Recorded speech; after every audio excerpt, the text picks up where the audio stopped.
as we know, is an inevitable phenomenon. Humans over the ages have evolved, and so have the societies and their dwellings. In this age of transformation, where we find change to be the only constant, the role of architects and urban designers has undoubtedly gained more impetus.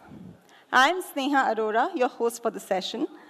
As has been the norm, I'd request everyone to turn the phones on silent mode. If you plan to leave the hall during the session, please be mindful not to distract the speakers. Questions from the audience will be taken up at the end of the panel discussion if time permits. The technical session will be followed by an exclusive expert speak session with Mr. Sebastian Zachariah. At the outset, I request Mr. Faizer Ali Dastagir, National Head Projects VIVA Composite Panel, to declare the session open. Please welcome Mr. Faizer.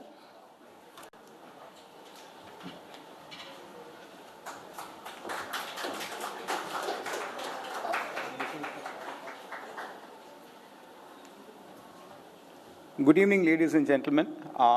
It's a privilege to be here amongst all of you in the Rajasthan Architectural Festival. I am Faizer. I represent VIVA Composite Panel. I'm National Head Projects. Just a brief presentation about what we do at VIVA. It's actually a 20-minute presentation, but I'll try to squeeze in with 5 to 7 minutes. It's ACP, a cladding solution for modern building facades.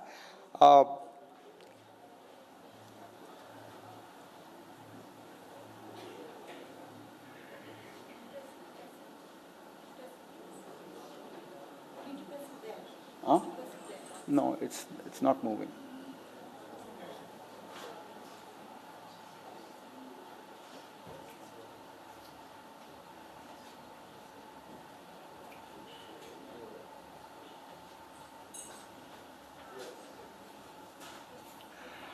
About VIVA, we are a company which is into ACP for the last 2 decades.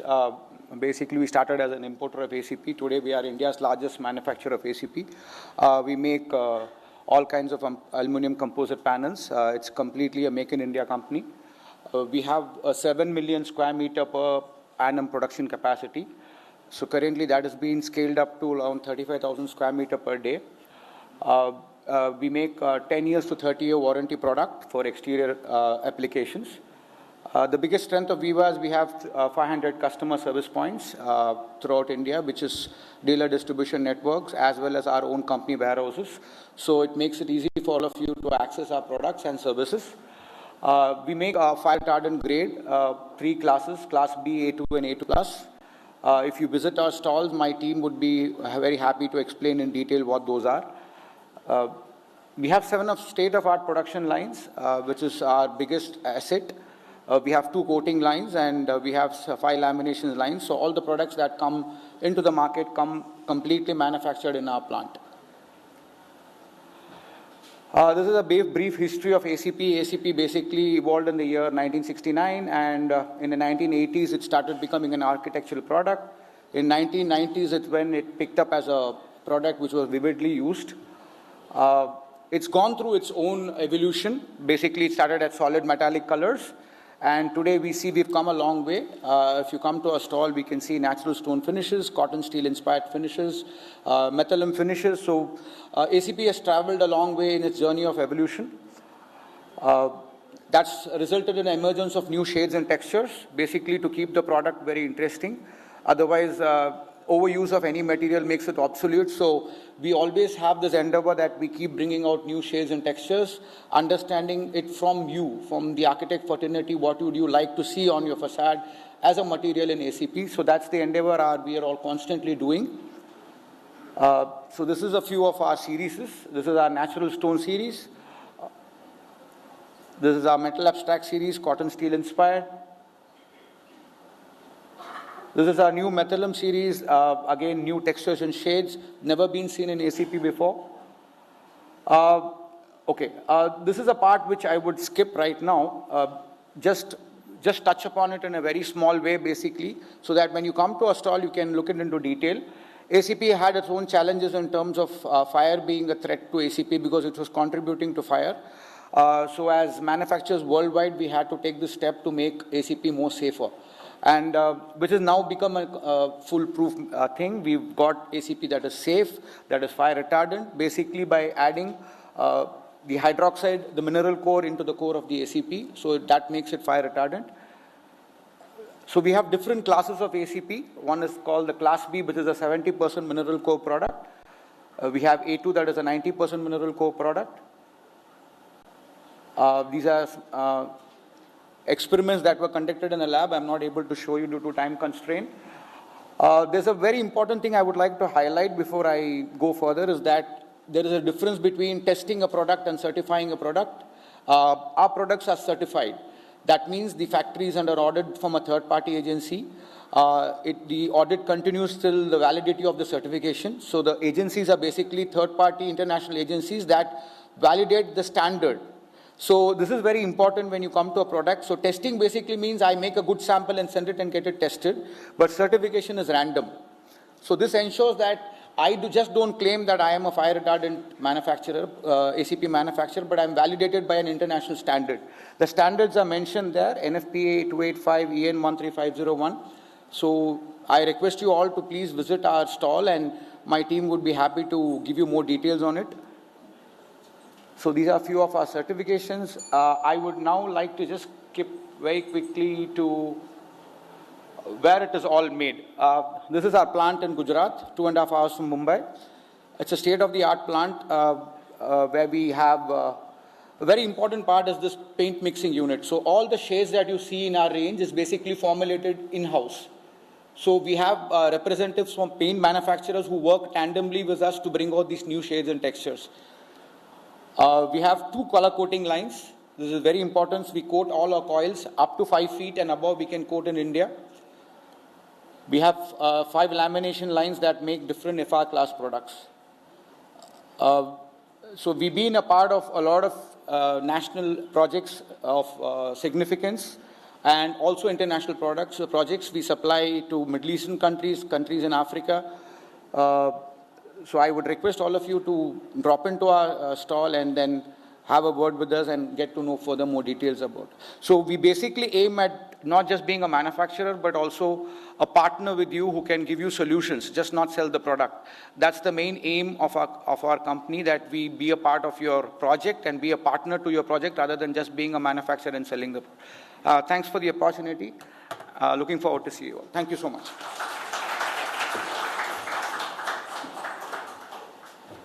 Thank you, Viva, for sparing the time and energy to invest in our event. So far, the festival with its theme Metamorphosis in Architecture has seen discussions on heritage, readaptive architecture, coalescing modern into traditional, architectural transformations, and architecture of democracy, which leads us to our concluding session on cities, protests, and social change. Today's session will be centered on the relationship of built with the society, the ability of the built to influence the change in society, and vice versa. So let's see what our eminent speakers have to share on the topic. We are fortunate to have with us once again Dr. Sanjeev Vidyarthi as the moderator of the session. For the benefit of those who are listening to him for the first time, I'll quickly introduce him. Professor Vidyarthi is a senior fellow of the Great Cities Institute and the founding director of Masters in City Design program at the University of Illinois, Chicago. He specializes in urban planning and policy and has authored 5 books and many papers published around the world. Our first speaker would be architect Chun Shin. He is the principal architect and founder of CGS Architecture and Association and city architect of Cheongju City, Korea. He had been teaching as an adjunct professor at Yonsei University till 2015 for more than 20 years. He was also the city architect of Sejong Administrative City and was a member of Architectural Policy Committee in Seoul Metropolitan Government, an architectural advisor of Korea International Cooperative Agency, and master planner of National Museum Complex of Sejong Administrative City. He has received several awards. To mention a few, he received Presidential Award of Korea Architecture Award 2008, Acacia Gold Medal, Seoul Architecture Award, and Korean Architecture Award. He also worked with several professors to translate a couple of books in architecture into Korean, such as Architect's Handbook of Professional Practice and Architectural Voices. Our second speaker would be Naresh V. Narasimhan, sir. He is a practitioner and leader with over 34 years of experience in architecture and urban design.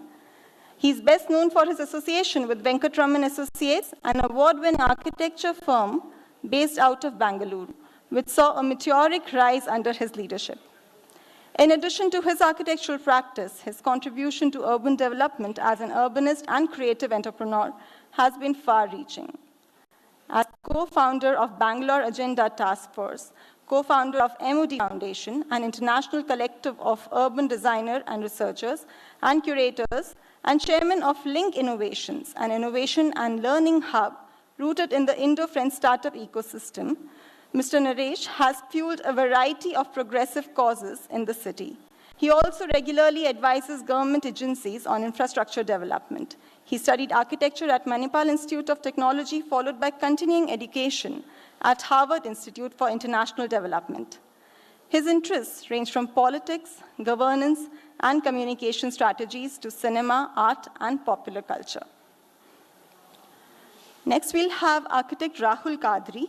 He's a partner and principal architect at IMK Architects, an architecture and urban design practice founded in 1957 with offices in Mumbai and Bangalore.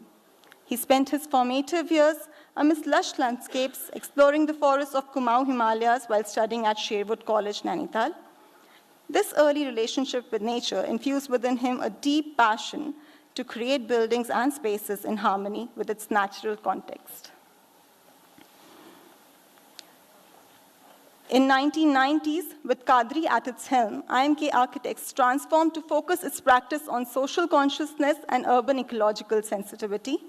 Kadri's work is widely acclaimed with multiple felicitations from the Indian Institute of Architects, an Architect of the Year award from the Times Network, and was listed among India's top architects at the Construction World and Builder Awards 2021.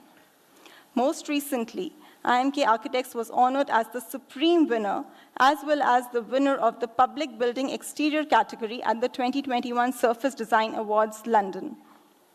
IMK Architects was also honored as the Best Architecture and Urban Design Practice, Western India, at the Health and Pharmaceutical Awards, UK. Additionally, the firm won the HUDCO Design Award 2021 in the New and Innovative Town Design Solutions Eco-Cities category for JSW Hillside, a township in Bellary. Our last speaker for the day would be architect Sheila Prakash, an internationally acclaimed architect, urban designer, and sustainability expert. She founded Shilpa Architect Planners Designers in 1979. In July 2011, the World Economic Forum invited her to be part of the Global Agenda Council for Design and Innovation, where she formulated the Reciprocal Design Index to establish, document, and incentivize sustainable design of cities. She is widely consulted on matters of urban sustainability by several governments and is closely associated with the Chennai Smart City as an independent director and urban expert. She has been recently awarded the Ben Merenti Medal of the University of Architecture and Urbanism, Bucharest, and the Ministry of National Education and Scientific Research, Romania. Please give a big round of applause to all our speakers.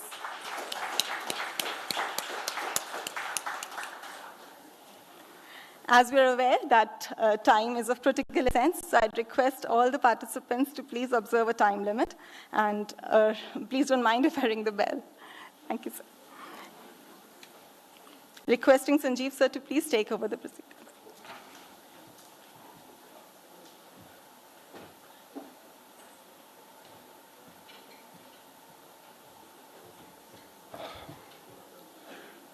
Good afternoon, everyone. Thanks for taking out your time on a Sunday afternoon on such a hot day to show up here what I imagine to be a very interesting discussion. You already heard the lineup of eminent speakers that Indian Institute of Architects Rajasthan chapter has lined up. That surprised me. It's an incredible gathering of people who usually would not be found in one space unless very carefully approached and invited well in time. So I want to start by acknowledging the organization of this event and the carefully curated almost lineup of people as we have seen over the 2 days. So our agenda for the next few minutes is I want to lay out the organization of the panel so that we know what's going on. And the second thing I want to do is to sort of provide a little backdrop so that all of us are on the same page when it comes to thinking about cities and the ideas of protest and social change. The way the panel would work is once I have stopped speaking, which should happen soon, we would invite each of the panelists in alphabetical order to come and state their position clearly. So right up front, each of the panelists would say what they think about this. Maybe some of them would say that protest is not a good idea in urban areas because it disrupts human life, and protest should only be happening in open countryside, right? So people would say what they think. Some of them might say that cities are central to protest, and that's where protests have traditionally happened. And unless they happen in cities, the governments do not really pay attention. So, right, but every one of the panelists would state their position clearly and upfront within a few minutes and might show a few slides or ideas in support of their argument and positions. So about 5 to 6 to 7 minutes, and I trust Sneha to start, sort of sounding the bell. She has one at her disposal. So 5, 6, 7 minutes, and then we would set up a discussion and sort of follow up with a few questions. That's the part I would moderate, and then towards the end of it, we should have about 15 to 20 minutes for audience questions and answers. They could be directed to specific panelists or to the entire panel. So cities. One way to think of cities have been conceptualized along many different registers. But for the purpose of this panel, one of the better ways to sort of think about cities is central places, right? So giant open countryside and cities as central places where all kinds of densities are densified. So think of people's density, think of density of infrastructure, think of density of poverty, think of density of plurality of ideas, right? Cities are dense networks that sort of bring together things tightly packed in small physical space. So when we think of cities along this lens, we realize that cities have been central to the way protests have happened historically. A good way to think about is different kinds of revolution. So if you think of the Russian Revolution was essentially headquartered in cities, so the city of Moscow and Leningrad, right? The French Revolution was headquartered in Paris and eventually terminated or reached its conclusion with the beheading of the ruling class, right? So cities are central to protest, and these densities that, when they're brought together in closer space, create all sort of magical combinations. Governments oftentimes and historically essentially are deaf. Dumb also, but mostly deaf. They do not really listen unless people are out on the streets and do all kinds of things that sort of bring them to pay some attention to what's going on. That's one thing to keep in mind. But also remember the professions of architecture and urban planning and urban design, every profession that sort of deals with built environment, especially with these revolutions, right? So the social and the political revolutions in the 18th and 19th century, and also the industrial revolution, have worked together. The professions have worked together to create cities that are more legible and easy to police. Policing was one of the main reasons that the historical urban fabric with all its convoluted routes was opened up and we had straight roads. Why did we have straight roads? Why was Houseman so big on straight roads? Because the police can shoot easily, right? The police likes the clear line of sight. If you have to police an intricate web of urban space, very difficult to police that, right? So imagine, so we have inherited that legacy. Our disciplines are culprit in sort of ensuring that cities are policed and cities are legible so that state can govern and shape them they want, right? So that's one backdrop we want to keep in mind, right? And we will be happy to hear what the panelists have to say. And the second point we want to keep in mind is the idea of social change. Some processes of social change happen slowly and gradually and incrementally and peacefully. So think of girl education and women empowerment in this country. It's only in about 2-3 generations. I think of my grandmother's generation as the first set of women who actually started formal schooling. And today, all of us should take pride in this, that within a few generations, this country, girls have sort of outscored men when it comes to higher education, and increasingly in the United States and many other parts of the world, right? So that's sort of slow, gradual, incremental social change. That's the kind of social change we like. But then oftentimes the social change comes on the back of moments of turmoil. And that turmoil oftentimes is centered in cities, right? And this is across the world. We can think of many ongoing political movements where cities and their central spaces and public spaces are oftentimes the venue where this social change is rapid and quick. And if this had not happened, many things would not have happened, like popular democracy or the idea of 40 hours a week. I know most architects like to work 80 to 100 hours a week, but the notion of 40 hours a week came out of the communist movement. Remember this, right? So rapid and abruptive and disruptive political change that sort of brings on quick social change is oftentimes, history tells us, has not been a bad example to think of. So keep these two ideas in mind, and then we'll see what our panelists have to tell us. With that note, I'll turn over, so we will go down the alphabetical order and invite our first speaker on the stage. Thank you.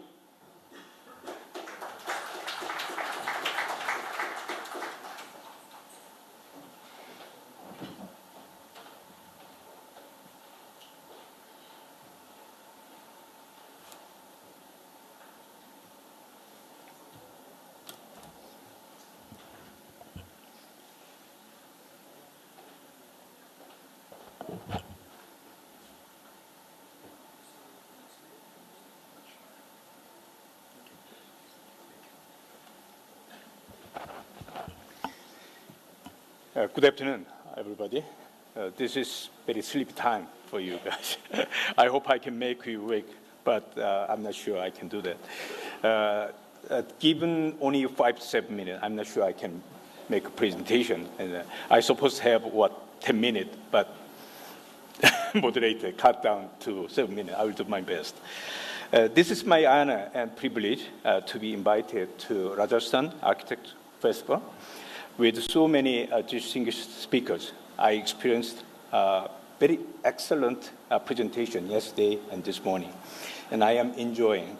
Also sensing that the cultural difference between India and Korea is huge, but I still enjoying the difference while I'm staying in Jaipur. Today I'll brief about the role of city architect, which is a new system in Korea, endeavoring in improving social perception of architects and also quality of public buildings. Cannot go through all details within given time, but I will do my best to give you framework of city architect in Korea. I wonder how you know about Korea. My fellows is talking about young generation know about the K-drama, K-pop. You know Gangnam Style, right? And also BTS is big right now. Also Squid Game in Netflix is hot right now. But Korea is a very small country with population of 50 million, but now reducing population right now since last year, with lowest birth rate in the world. It's kind of serious problem. And changing in Korea is really dynamic. Liberated in 1945, have a miserable war, as a Korean War, called 51 to 53. And then we have 70s, we have a new village movement, a so-called Semaul movement, led by past president. It has set up some groundstone of today's Korea. And then always we have people's demonstration against politicians. And Gwangju 518 in 1980 showed that strong power of people and make dictator step down. That's a kind of big thing. And then we really surprised to see that the younger generation gathering like this in 2002 for World Cup and cheering that national team. And then start to see the political leaders not to underestimate power of people. And then still we are going on at the 2016 candle demonstration against corrupted president and make her step down, this part. And then other side, the Korean the redevelopment has been very strong in developing cities. And the political leaders has always think about the providing number of house only to get more vote for their political victory. And called as apartment republic. It's kind of a shame. And you may see that Seoul is so dynamic, but in living in Seoul like this, and also still, the government and the political leader is providing new city like this, which is bad town. It looks very nice, but I'm not sure how we live in there. And it can start to create some social problem, disconnected and isolated society. And in 2014, and Songpa 3 family members killed themselves due to economic difficulties. But no one noticed for 2 weeks. A serious problem. The living in apartment, is really close to each other, but never know who is living, what they are doing. That's kind of things happening. And also aged society, following like Japan, and sharp increase in senior citizen population, along with elderly living alone. So that's more serious. You can see it in the table. And then architect and some political leader in one way try to restore the city in a way, because when they visit a European city, they see some difference between Korean city and European historical city. Then to start to set up some kind of group talks between architects and working for several years and to be able to build some new architectural law, which is architectural fundamental law in 2007. While that existing building code is only focused on physical entity of architecture. It's a thing that architecture is being considered as a physical entity, not cultural asset. And this new law provide basis of architecture policy commission and Polish public architecture system in each municipal government. That's kind of a new kind of movement in Korea. And city architecture system that began at the Yeongju city, which is a very small city in the south side, but has been very successful. Then Seoul Metro government followed that, the public architect system in 2013. And I worked for Architecture Policy Commission in Seoul Metropolitan for 6 years. And now it's 30 cities and municipal government has adopted this city architecture system. Let's talk about Cheongju City, which is my hometown. So that's why I'm dedicating my time and volunteering to do city architect. City architect is not full-time job. It's a part-time job and volunteering for the public service. The Cheongju City is called as a Jikji city. You can see that the typical land, and also city of Chungbuk Provincial Government Office. And the population is 850,000. After united with Cheongwon, you can see over here in the red mark. I have to go fast. It also has 1,500 history, but the citizen doesn't enjoy what history about it. And the Jikji is the world oldest metal type invented in 1378, which is earlier than Gutenberg's one. And also you can see it's an old castle in the city. And then the mayor started to think about it, because he is respect more cultural asset, just start to think about adopting a city architect in 2019. And I was invited as a professional advisor for Cheongju City International Design Competition. And now I'm working as a city architect and working with 30 public architects, 15 local architects and 15 from Seoul, because they have more experience. And like a city architect, to be recognized as the deputy mayor or the mayor, working with the public architect and supported by city council, and had 4 key activities like that. Oops, I have only hop through. Since Cheongju City Hall International Design Competition, I changed it. At the second 2-stage design competition from 1-stage design competition to open up design competition to the more architect and to be more architectural festival. And the winner was the Sonata, based in Hong Kong. And I'm managing the public, the building deliberative committee is actually the manipulating all that design competition. Now, all public building has to go through design competition. That is a good thing. And you can see that all the outputs of design competition.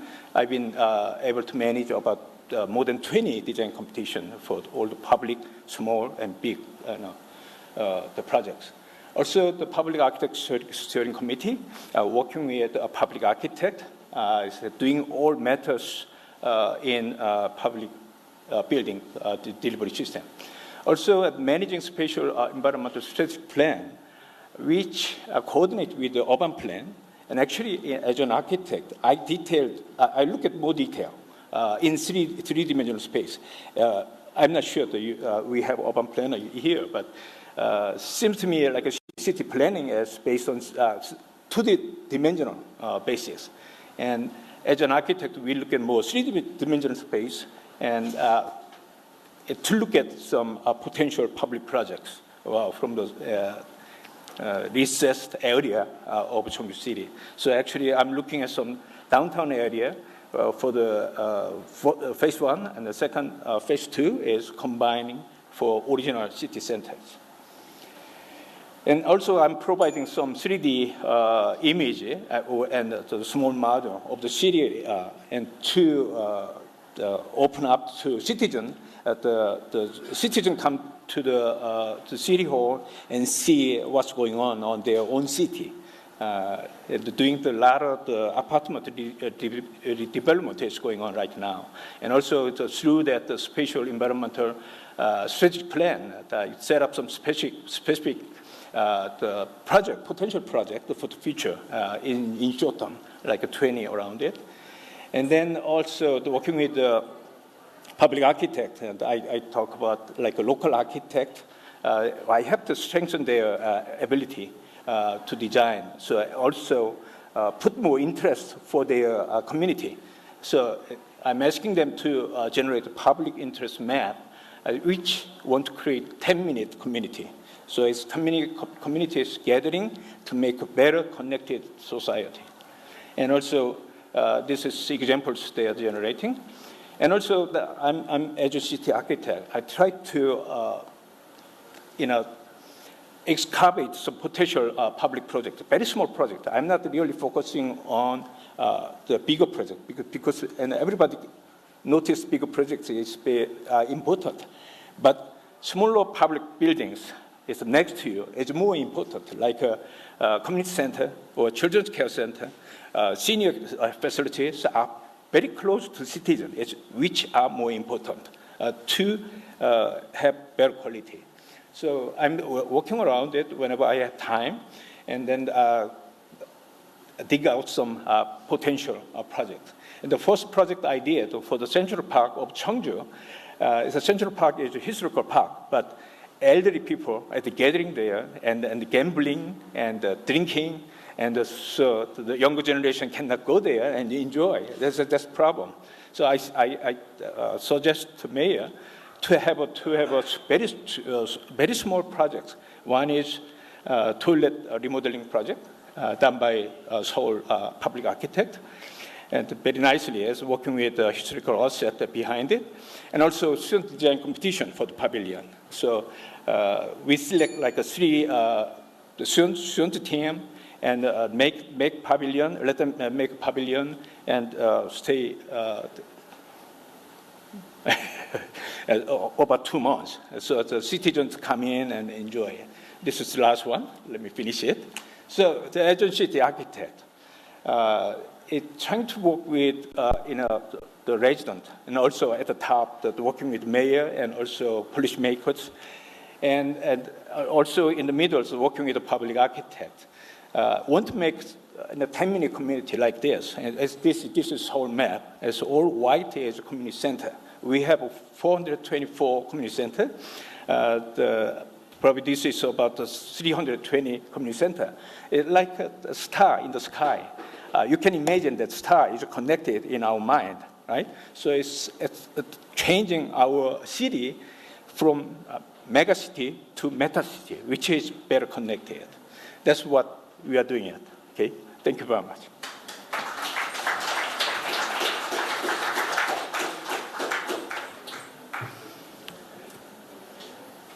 I'm sorry, it took too long. So let's welcome on stage architect Naresh V. Narasimhan.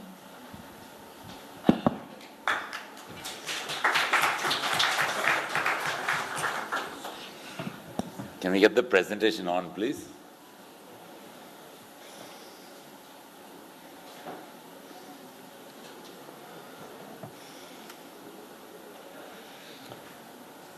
Can you widen it? Full screen.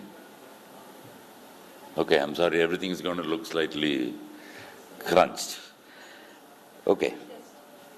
When I was asked to speak on cities, protest and social change, I have been involved with the city of Bangalore's civic government as well as various citizen-led initiatives for the past 25 years now or more. And about some years ago, I started saying that there's no point. Architects, we think we rule the world, but nobody else thinks so. Nobody will give us access to the source code, but we can change the planet if they do. So I said this has got to stop, and if architects don't get involved in cities, then who is going to do it?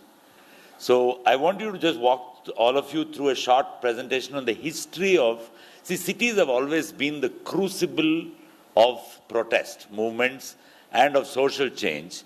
And today, more and more, even if there are small minorities in Indian cities, their numbers actually constitute a big enough constituent of the city to be able to actually make a change. Yeah. How do I operate this? Okay. All right. So the idea of class in a city comes from the ancient Roman civilization, where they had this thing called sexatio plebs, where the elite were a separate class and there was no real middle class at that time. And then there were the plebeians who lived at the bottom of the pyramid. And there was this giant gap between the two of them, the patricians who sat in the Senate and the common people who, but at one point in Rome's history, the plebs got together, and that's why the word plebeian comes from, got together, and everybody just one day got up and left the city. They did an exodus and left all the rich people to themselves. And only then the thing started becoming, the sense of equality and fairness and inclusion comes from that point onwards. So the question to ask is, who has a right to the city? Is it the rich people? Is it the people who control the bureaucrats or the politicians? Or is it the common people? And does everybody have a right to the city? Or is it just the powerful and the wealthy, right? So cities, as I said, have been the crucible of change. And you see this all over the world now, that starting with our own father of the nation, the Dandi March, which it was an extraordinary event because he coordinated before the internet, before the telephone, and before the radio was controlled by the British. Every single city in India, at that time, almost about 350 places in India, broke the law exactly at the same time by picking salt. The salt, there was supposed to be a tax paid on salt. But how did Gandhi pull that off? I mean, I did some research. How did he coordinate? Now we have internet and we have Facebook groups. But what did he do? And it was an extraordinary thing that he did. He wrote the announcement of this protest on an open postcard and signed it MK Gandhi and sent it to somebody in every city. The postman, by the time Gandhi was already famous, the postman was very happy because he actually got a postcard signed by MK Gandhi and showed it to everyone. And it became a huge social movement just using the postcard, which cost 3 paisa or something like that at that time. That's all the cost of a postcard. So the first mass mobilization in the history of India, actually you can credit it to Mohandas Karamchand Gandhi. How do I operate this? Is there a...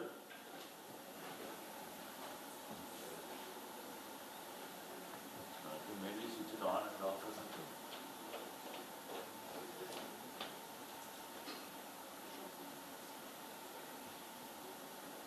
There's some button on the side. Okay, I get 1 minute extra.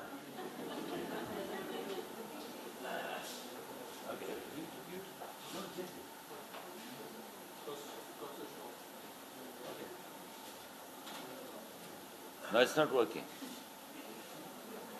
Make it go forward, you may go backward.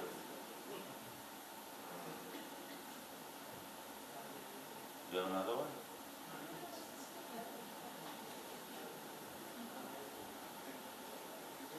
Go to the next slide.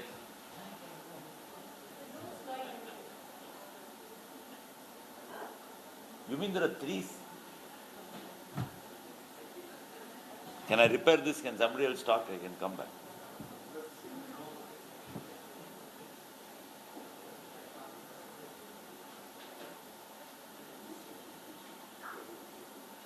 Okay. What do we do?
Technical hitch. We'll have architect Rahul Kadri on the stage.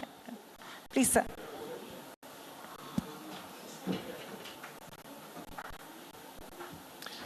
Welcome on stage, architect Rahul Kadri. Thank you. So firstly, I think it's been absolutely outstanding and wonderful for all of us to be here. So thank you so much. IAA Rajasthan and Tushar in particular for inviting me. So I'm going to be talking about something a little different, about impact and really about how, because of certain projects in the country and the changing climate and the autocracy with which large projects are happening, it's created a movement of protest within architects and people. And I think it's led us to introspect a lot of what Narasimhan was saying, and if we can learn from the South African, the Korean model, I think that model is amazing, and I'm sure we'd want to learn more about it, how it works exactly. But what I want to talk about is what's happened because of this sense of outrage of what's been happening in the cities. I feel the need for citizen participation in planning has never been greater. So I want to just propose a model on how it could possibly work, because as architects and planners and decision makers, I think all of us believe that people don't really know. And what will they say? What do they know? And I think that's a little, arrogant of us. But that's what people in power always do. They're arrogant about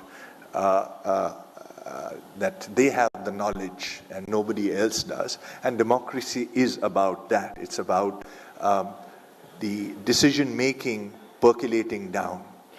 So I want to propose a model. I think that pointer is not here. So next.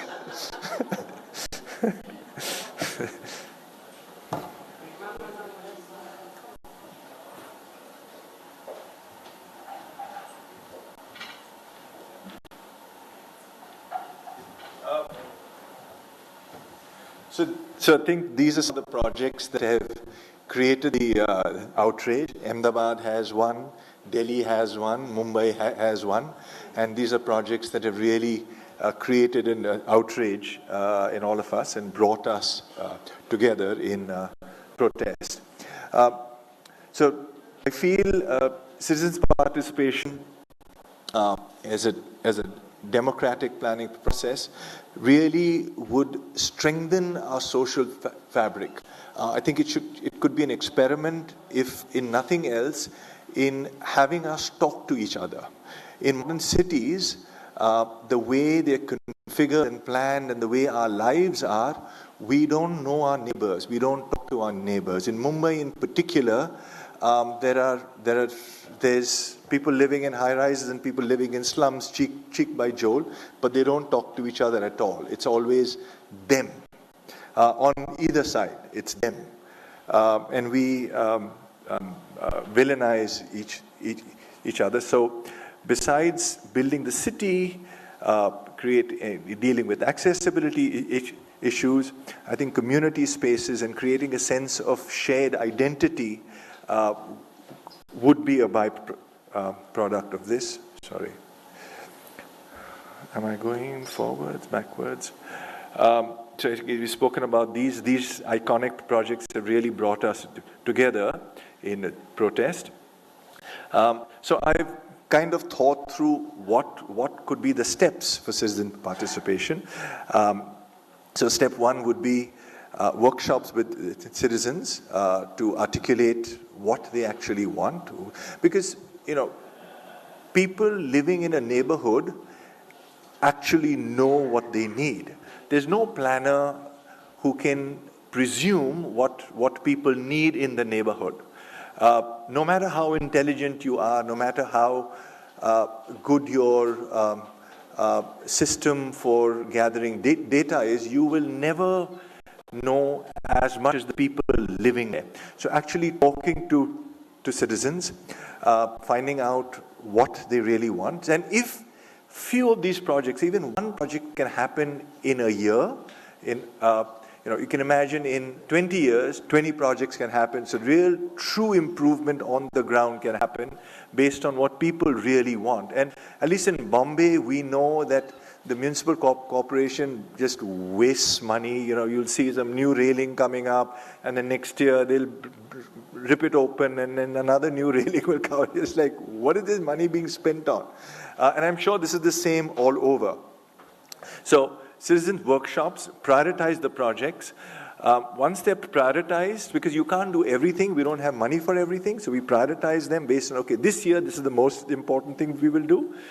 Then the government develops a brief for it, based on what the citizens want, and then holds a competition for the project. So the government has kind of caught on to the idea of a competition. So, but what is it based on? You know, who gives the brief? Who designs the brief? Who really wants the product? So that's why, so competition really comes at the end of a 3-month process, rather than starting with the competition imagined by someone. And then after the competition, the known route: select the design, tender, and execute. So the most important things to ask is, who are the stakeholders for the project? You know, what are their needs and aspirations? Mumbai, we've got the largest chunk of land now, the eastern waterfront, 800 acres of land. And so there's a new master plan, but the consultative process of who is it for? What do the people living there and people living around really want? So there is always levels of stakeholders, but in this case, you know, nobody has been spoken to. And that's the case in most of the projects of the city. Citizens are not a part of the process. So who is it for? What are their needs and aspirations, and what is the order of importance of these features?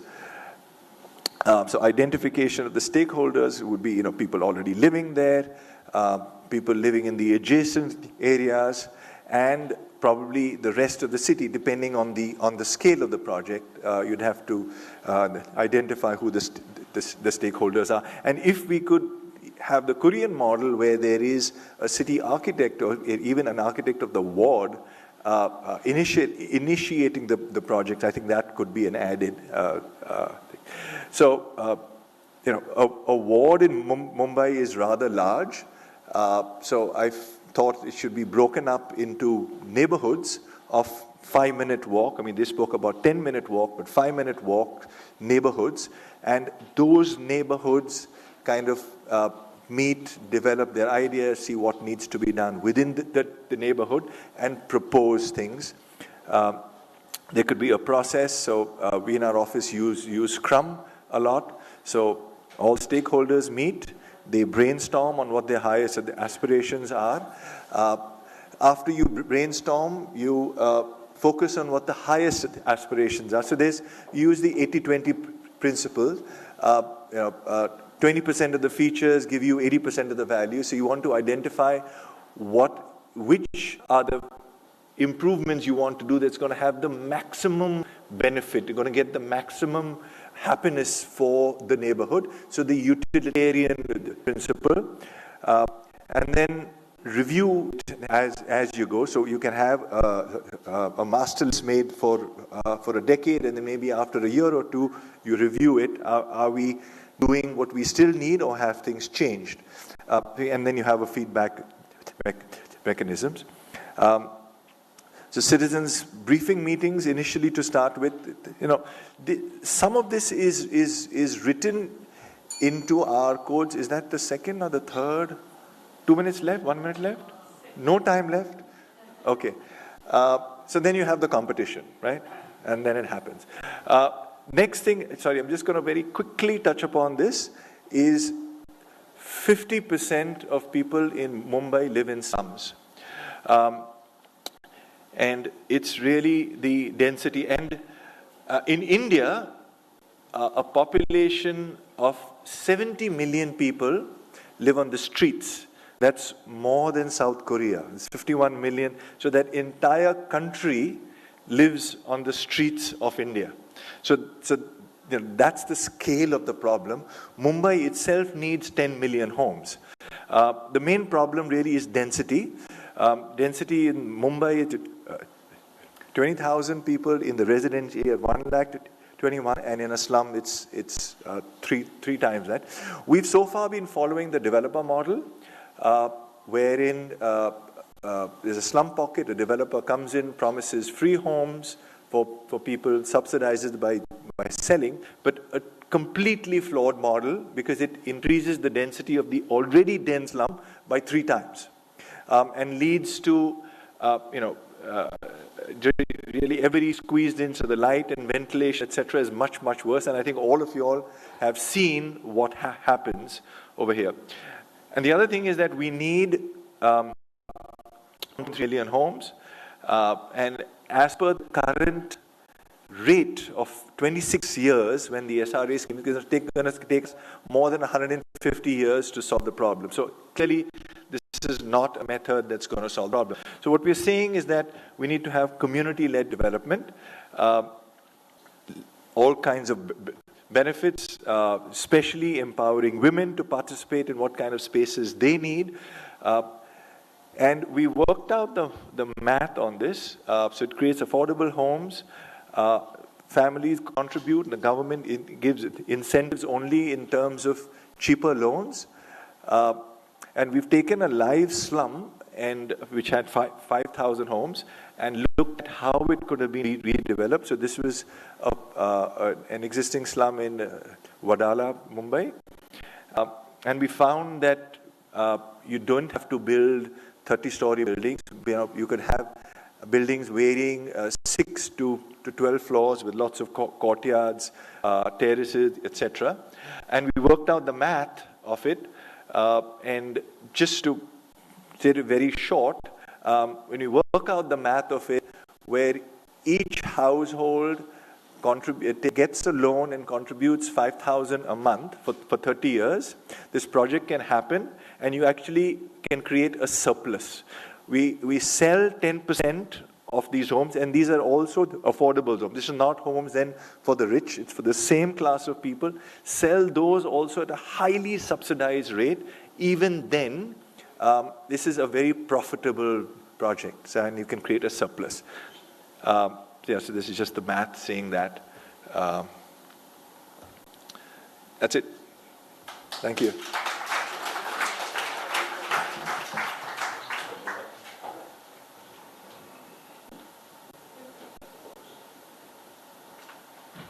Once again, we have architect Naresh, sir.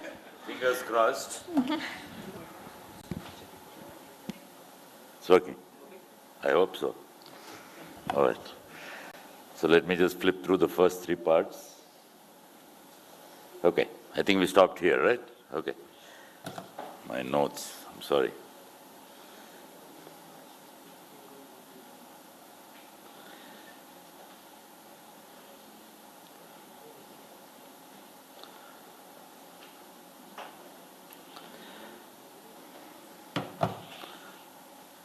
I always bring it on a pen drive in case this happens. This one time I didn't. Okay, lesson learned.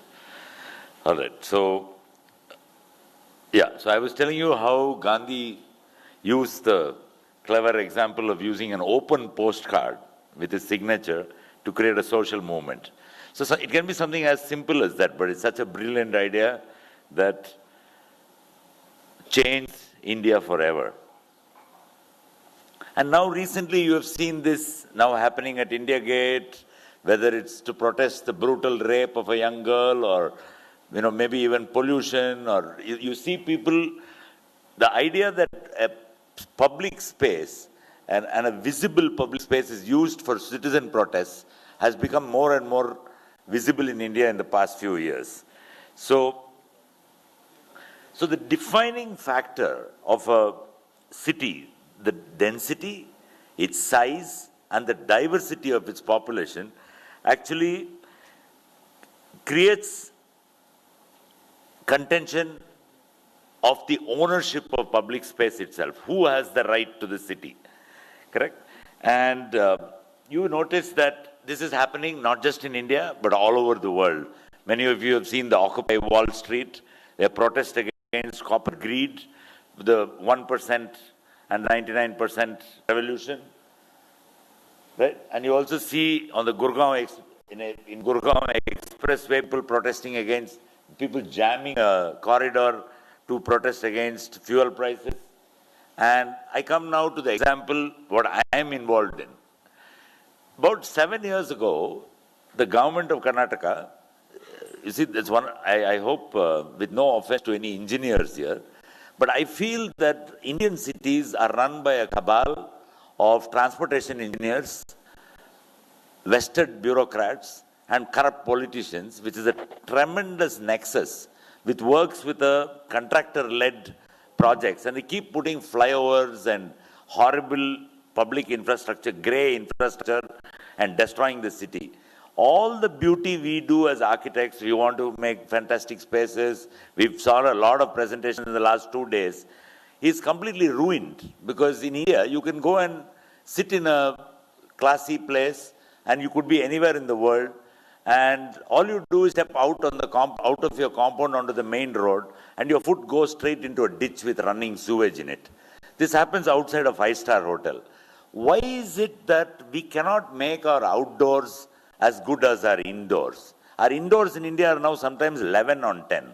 I've seen interior design particularly, which has gone beyond what even the West can do.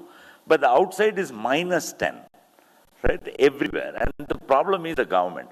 And it is this cabal of transportation planners who wants to build flyovers and roads, and the politician who likes flyovers because you don't have to acquire much land and there's enough money to be made quickly, you can put some, and all a flyover does is move traffic from one congestion point to the next congestion point. This is what I call band-aid urbanism. Band-aids don't last long. You remember, they wash off after a few days. So this is band-aid planning, band-aid urban planning for India. And in the Karnataka government, I wouldn't say in its wisdom, wanted to put a 10-kilometer long flyover in the most scenic drive of Bangalore. The most scenic drive of Bangalore is from the center to the new airport. It's a beautiful drive with a lot of trees and big open spaces. And they wanted to put this super ugly flyover in the middle. And they, for some reason, and to my luck, they called it the steel flyover. And I just said, change the damn spelling. It's S-T-E-A-L. You're stealing the city from us and stealing money. It's not this thing. So and the other strange thing about Bangalore is it's such a cosmopolitan place. It's the only city in India where you don't have to know the local language. You can speak Tamil, you can speak Urdu, you can speak Hindi, you can speak English, and if you like, you can speak Kannada. And the standard, all people from outside, you ask them, they say Kannad Gottila. They can't even say Kannada Gottila, which is super annoying to us from the city. Right? So I said, okay, this is a great campaign. We will use this steel thing. And we said we'll also teach all of Bangalore 2 Kannada words. One which says Beda, which means no. And Beku, which means yes. The only 2 words for everybody. And the entire campaign was called Beda. We don't want it. Right? And Bangalore is a strange city. See what Jawaharlal Nehru said in 1962. He said every Indian city, like today we saw a lot of heritage and all that, it reminds you of the past. But Bangalore has no smokestack industry history. It has no polluting industries at all in its past. And it's always a city of the future. No, now you got to give me a little extra time. So I had and it used to look like this in the 60s. Beautiful town hall, lovely boulevards and all that. And even now it looks like this. It's known as the Garden City, the Cubbon Park, which is like a dense forest in the middle of the city. This is exactly the center of Bangalore.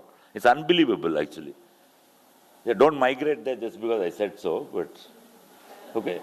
It also is known as this is actually one of my projects. It's actually it's not so much the buildings. I started getting involved in a lot of how to create public spaces that are inclusive to everybody. And there was a big pushback many years ago against this gated community. A gated community is not just villas inside a compound.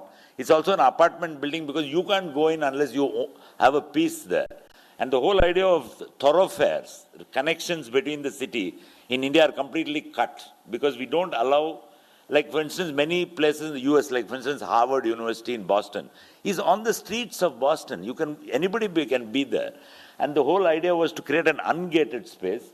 So you see the space down there. There's a big mall and an office building. That's the headquarters of Amazon in India. But you see the space, the lake is recycled sewage. And you see the space outside. It's the largest ungated mixed-use community. I wanted to make it's a public-private property or a private, public, anybody can go in. There's no pressure to buy anything. You can play in that place, you can hang around with your children, and nobody will ask you anything. So I use this as an example to show politicians how you could do this in a public space, right? But the ground reality of Bangalore, this is one reality. Everybody thinks this is the image you'll get when you put it on Google, but this is what it is 4 days ago, right? Completely disaster in terms of flood management. And all this is poor engineering. It's not rocket science.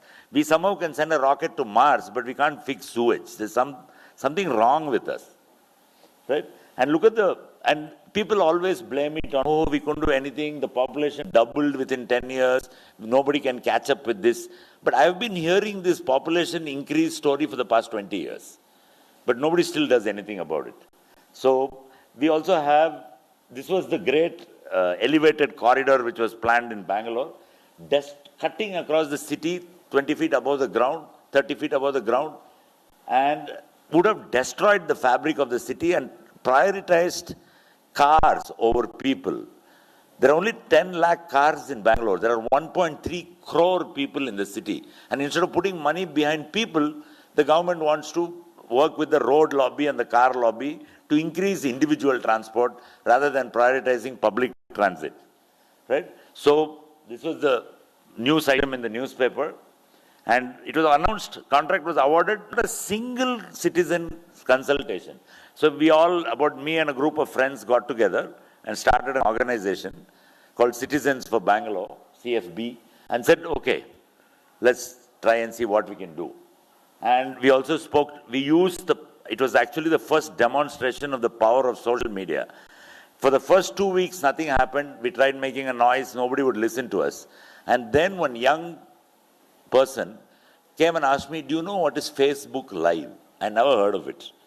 And he interviewed me on Facebook, and he was the first influencer I ever met in my life.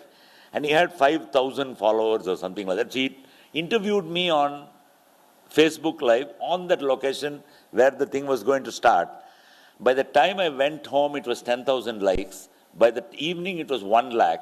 And by next morning, I was on national television talking about it. It was incredible, the power of the Facebook. And you know, I still hadn't discovered Instagram at that time. It's even better. Okay. And we also got into traditional media. Sorry, I'll take 5 more minutes, that's all. And then we started saying, one more. It's an interesting campaign. I think all Indian cities should see it. We also started saying, you keep saying they'll cut trees. But when you put a picture of a tree and say green or side, everybody jumps. If you just read an article saying trees getting cut, nobody pays attention. So we started working with publicity agencies, media people, and suddenly there was after that Facebook Live went crazy, we got something like 10,000 volunteers writing to us saying, what can we do? And then we approached we have a tree panel, then nobody asked them, but they were going to cut about 900 trees, right? And then we used the power of architectural design, and like somebody else pointed out, make me the ugliest building ever. I think Marina said this morning. I also told my office, please take the view. This is the kind of, I already don't like that pedestrian overpass, but look at the tree there. And this is what they wanted to do. You know, and I said, make the ugliest rendering you have ever done in your life. I want to see that. Right? And there is a beautiful circle here called Ringwood Circle, surrounded by trees. And there is a saint, Basveshwara, who is the patron saint of Karnataka. I'm looking at it he's sitting behind me. I'm looking at that circle. And I said, after this flyover, this is what he is going to see. So how to make an ugly rendering using 3D Max? This is and you know, I don't think it was as ugly as this, but I made it ugly just to irritate everyone. And look at this kind of nonsense stuff, you know. And then it became a viral thing, and the whole city took off.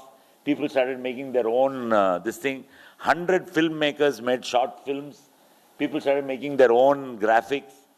And then we said we have to bring this to a boil. So we said we'll build a human chain from the entire length of the 10 kilometers on both sides of the road. We thought 200 people will come. So 12,000 people turned up. It's like a, look at that. It's like a, all the judges came, all the citizens came, all the children came. And it became, that was the sign. That was all the campaign. No, Beda. In Kannada it says Beda. And we won. To cut a long story short, and we won. And it was the point at which the government also realized that they can't do anything in this city without talking to the people. And they've tried it multiple times after that, but that's got nipped in the bud even before it became anything, right? So I'll come to the end. So what makes a city? The city is what I call wrong spelling. It's a Gordian knot. A Gordian knot is something which cannot be untied. And when Alexander the Great was asked to unravel the Gordian knot, he tried, it didn't work. So he took out his sword and cut it in half, and it unraveled on its own. So sometimes you have to do that, take some kind of action in a city with what seems to be an intractable problem and just cut the damn thing in half, right? So there is, and I also don't understand why we use Western planning principles to plan Indian cities. We still hear terms called CBD. This is the rotten fossil fuel idea of America, where all the office buildings are in one place and everybody lives in some suburb. And at that time, when they thought petrol would go on forever, and drive 50 kilometers to work every day. In India is a mixed-use country. Right next to your office, there will be a house. Behind your office, there'll be a market. Why do we, that is the strength of India. Why do we think that we have to take some fossil fuel era idea from America and use, these terms are embedded into Indian planning law. And I've been now fighting saying remove all of it. And India already has an organizing principle for cities. And it has ancient textbooks. This is the 13th century textbook. All of you know Vastu, and all of us are annoyed with Vastu. But there is a town planning text called Samarangana Sutradhara from the 13th. We've forgotten everything, right? And we also know the Panchabhutas or the Panchatattvas, the space, air, energy, water, earth. All we have to do is add technology to this and put a metric on each one. How much open space? How clean will be your air? What are your sources of energy? What kind of water do you want to drink and how much? And how do we overall look at the Prithvi as our mother and not as something to exploit? So I'll end with this slide. Cities often become a theater of global transformation. The moment you come together and define a collective agenda, and of course use Facebook and Instagram nowadays, I think that we can change our cities, and architects should take over from engineers and from this cabal of people who actually think they can run our cities. Thank you.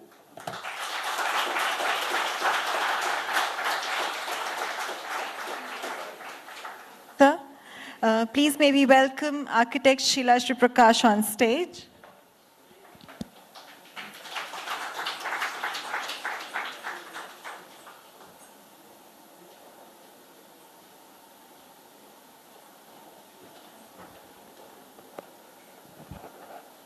Good evening. Thank you, IIA Rajasthan, for having me here. And such a debatable and lovely topic, because we are all citizens first. We all belong to a city, whichever part of India we are from. So my take is very different. I had originally thought that, I would be a fire starter or spark of a conversation, spark off a debate among all of us, so that we see what will ensue. So anyway, let me kind of summarize. Being the last speaker is always advantageous, so you can modulate your speech the way it has to be. So here, yeah?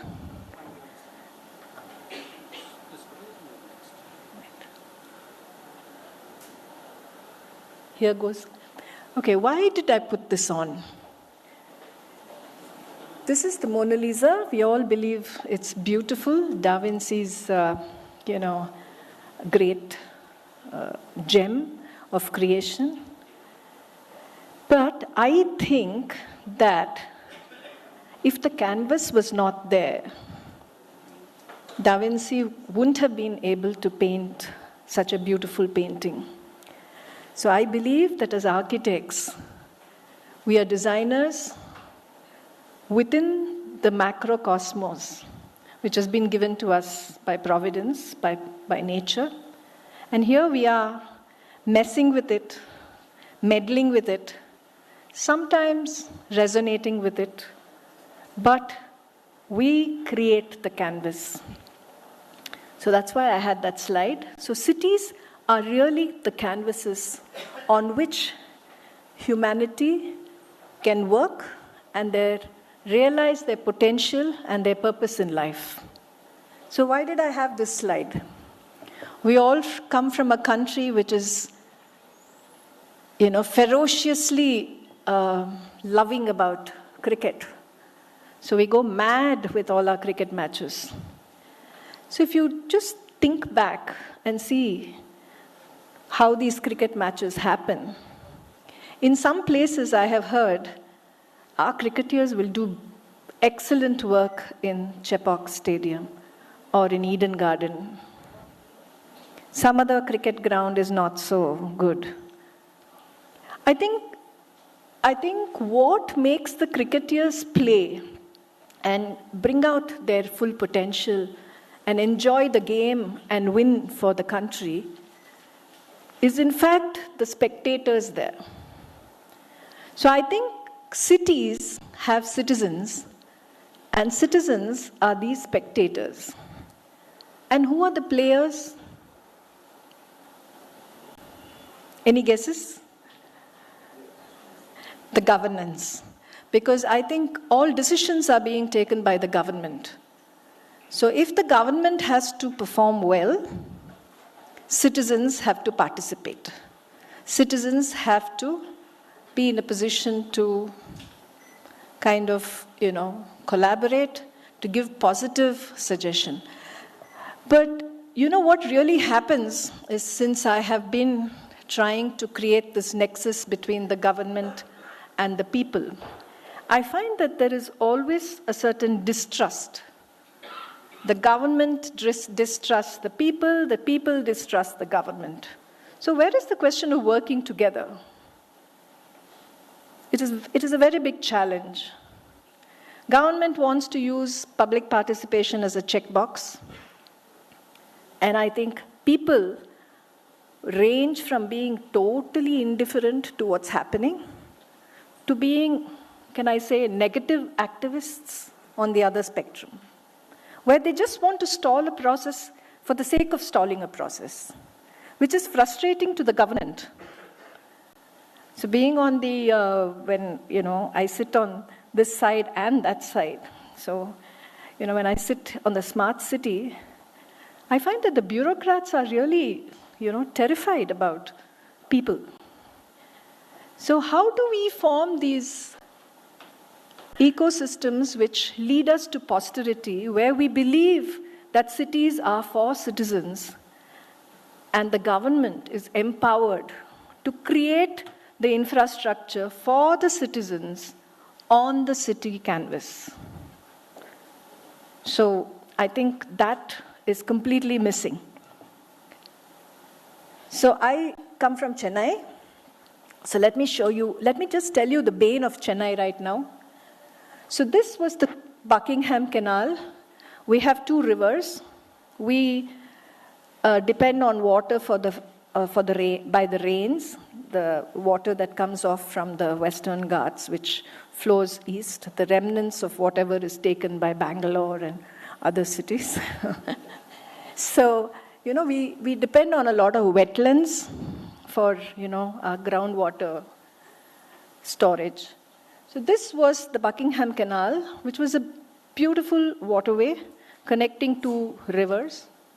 But that is the status of Buckingham Canal right now.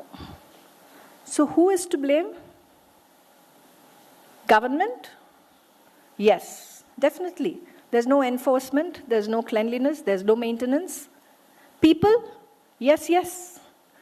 Because we contribute to the filth and we just don't care.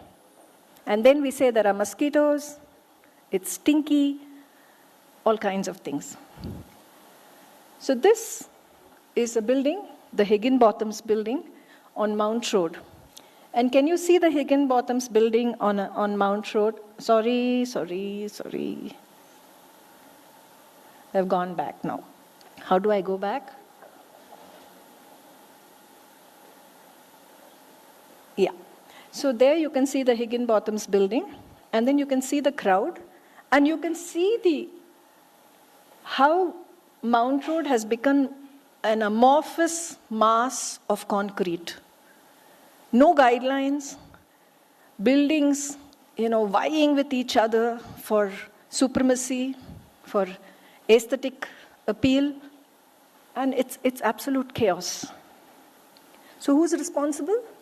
Again, government and people. This was the harbor. That is the fishing harbor now.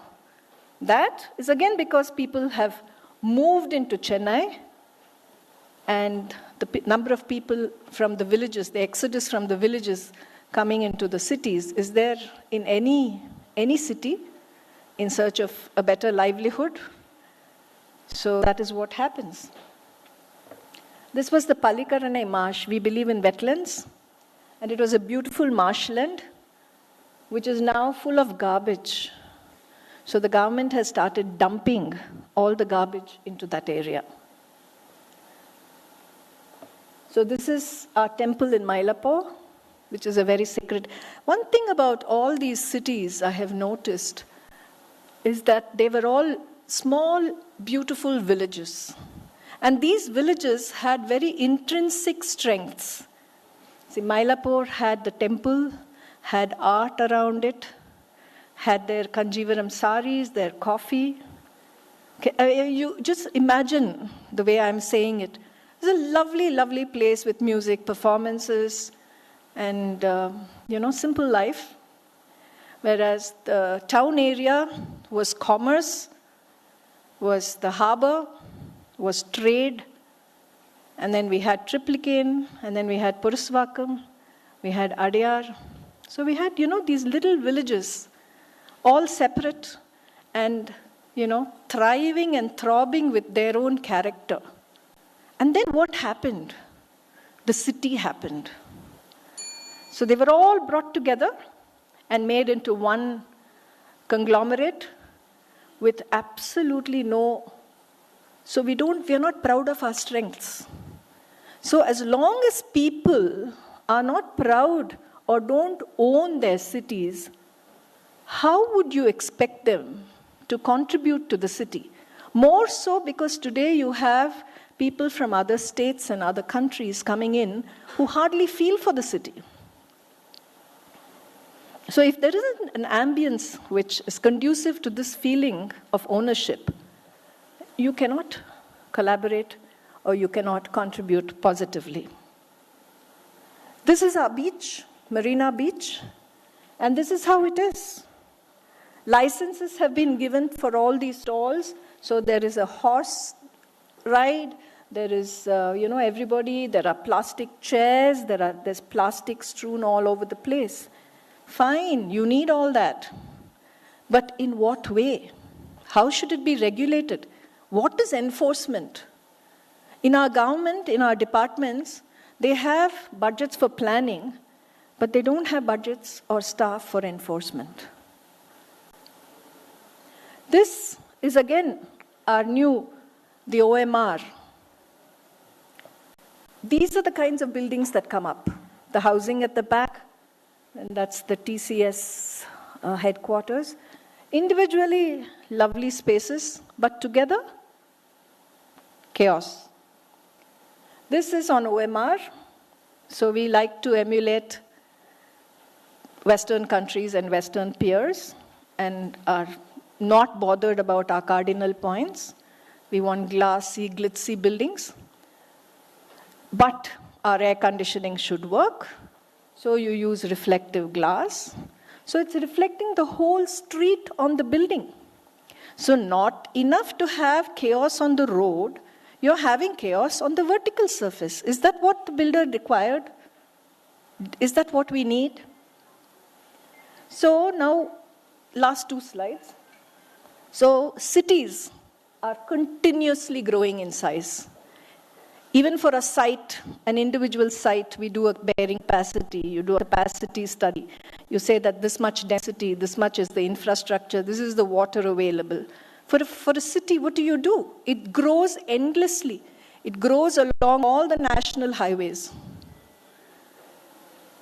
Then it has inadequate infrastructure, it has inadequate planning, and it has enforcement challenges. So this is what is facing our cities today. And as far as protest goes, protest is, I can only see it between citizens and governance. But I'm very proud to say that Madras had a lovely protest recently for the Jallikattu issue. I don't know if you all followed that, but it was such a peaceful, lovely protest where all the citizens sat on the beach with a candle. I have never seen that, till the politicians came and instigated some mischief, right? So this is what we are in terms of protest. So social change. So what is the social change that you need? You need first to trust. You need to believe that you're a part of the humanity and that we are all part of humanity, and therefore we should share. And though we belong to each other, the world belongs to us, just as the world belongs to the government. Accountability, it's absolutely zilch.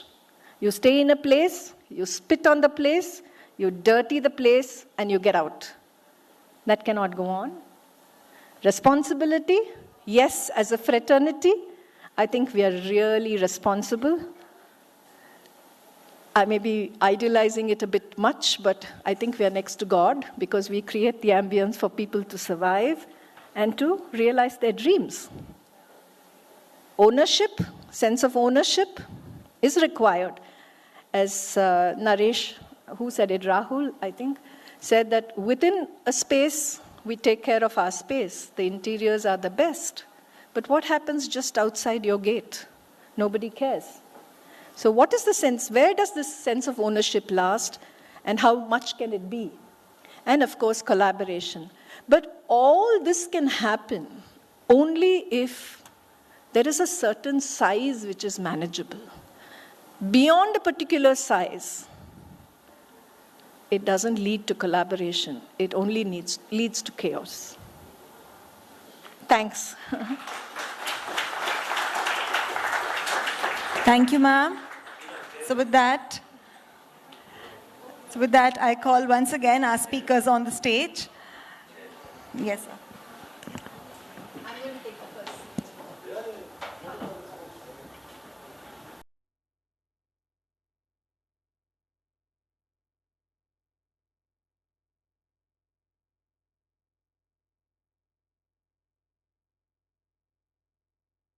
Yeah, wherever convenient. Yes.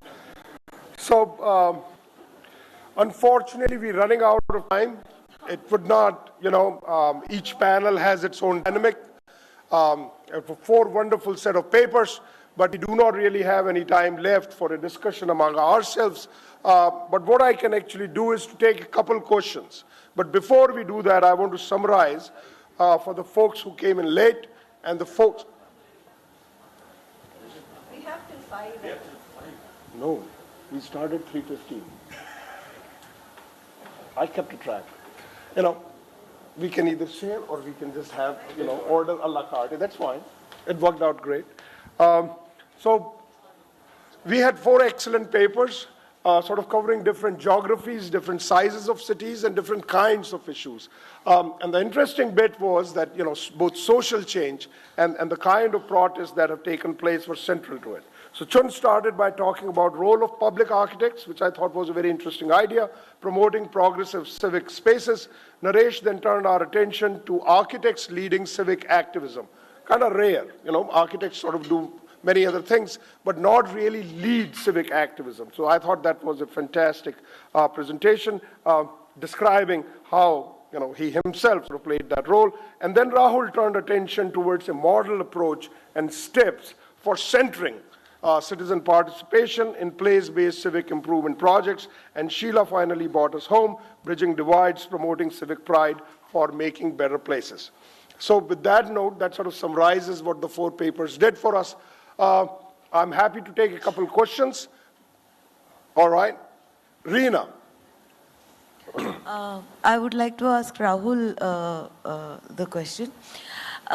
What I saw in Udaipur, where public participation was there for UID, SSMT and city development projects, was that obviously you can't get the whole city together. So you get different sets of groups of people. So one of the aspects was what was to be done to the water bodies in the city.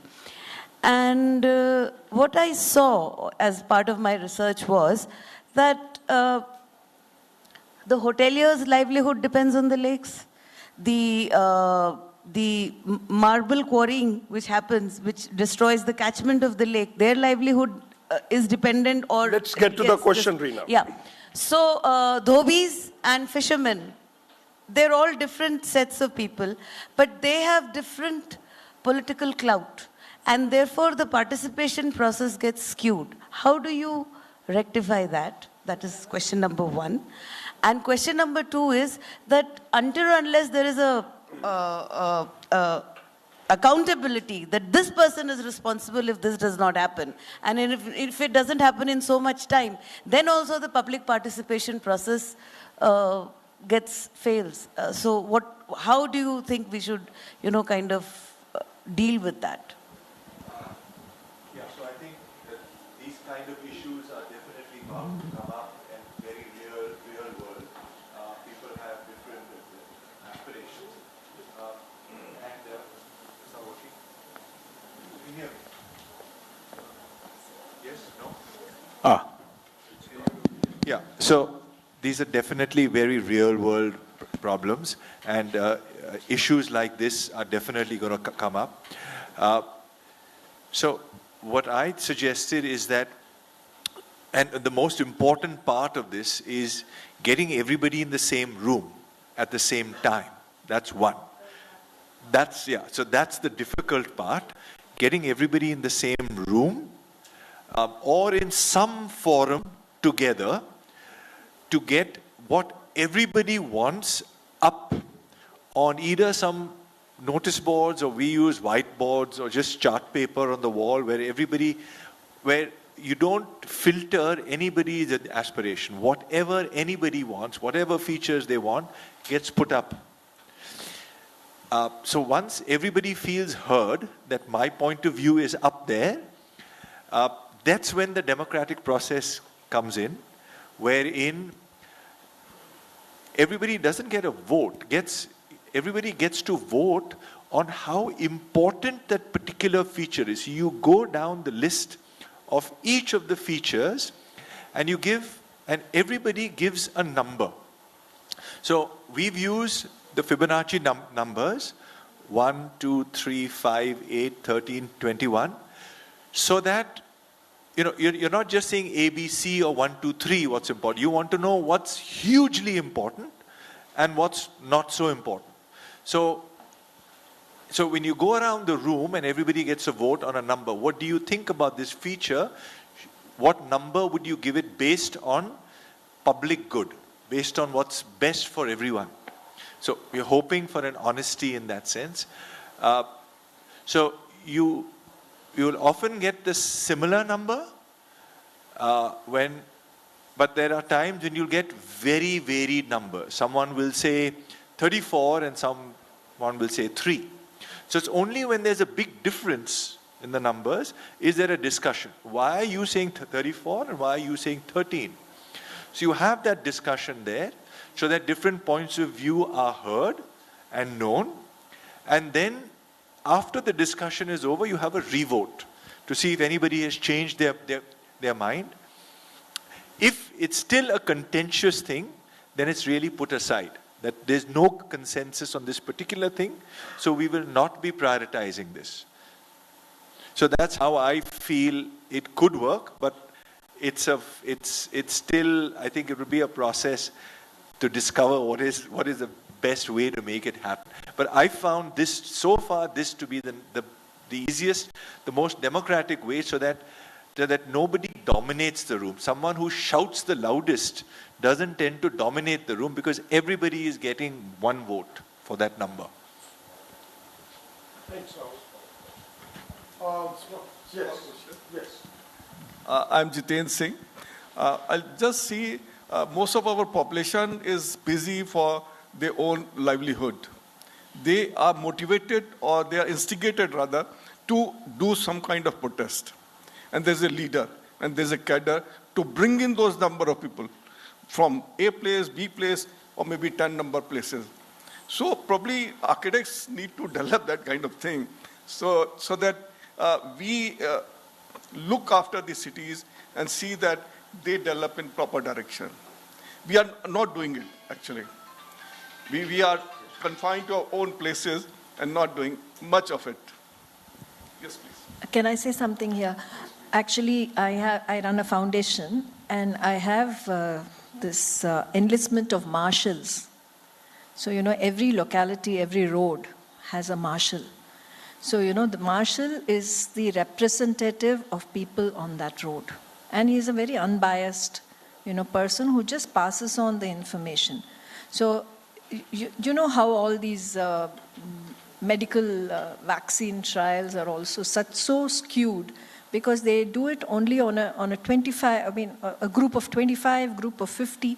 So how is it even commensurate with the number of people? So you have these marshals spread all over the city. That is why I said size is very important. So when you have a particular handleable size and you have n number of marshals, then you can take their opinion as the collective opinion of the people at large. No. I'll put it in one line what she said. Yeah. There's a phenomenon all over the world among politicians, and some of them are called mass leaders, right? And they don't need to provide beer or biryani. If they call, 5 to 10 lakh people will come for a public meeting, just if one of these guys, and our current bosses are all like that. There is a certain quality about certain people. But what people forget is they're called mass leaders because they listen to the masses. So don't do it alone. If you have a problem, go with 50 people. Immediately the fellow will listen to you. So I've seen this happen again and again. If all of us are trying to do individual stuff, it won't work. You do mass leaders, listen to the masses. So take 50 people with you to start. And it's very easy to get 50 people. Call 10 people and say, please bring one friend. And that friend has to bring one friend. So it's Fibonacci number. In no time, you'll have 200 people. It's much easier to narrate than practice it. Thank you. We said 2 questions, right? Any more? The best, I guess, would be at this stage, we move over to the facilitations. And as I can see several hands, the panelists would be around over chai. And, we want to give them a big hand for showing us some fantastic places. Thank you. Thank you, respected speakers, for this insightful, thought-provoking session. Please wait on the stage. For a small token of thanks, to present the token, I invite Architect Rajendra Mantri, sir, and Architect Mahesh Khatri, sir. Please step on the stage to honor the speakers, sir.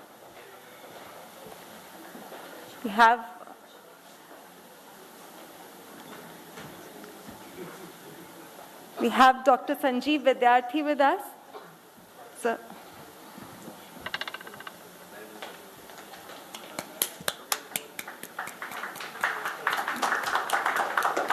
Architect Sheila Shri Prakash. Ma'am. Oh, sorry. That was Architect Chun. Architect Naresh Narasimhan.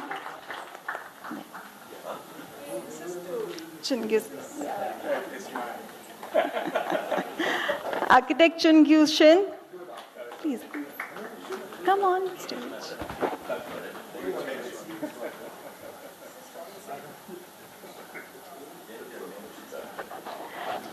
Architect Chun Shin.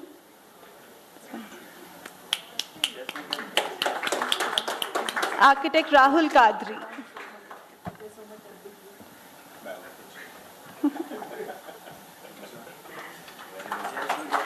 Thank you, sir. Thank you so much. Thank you. So another photo.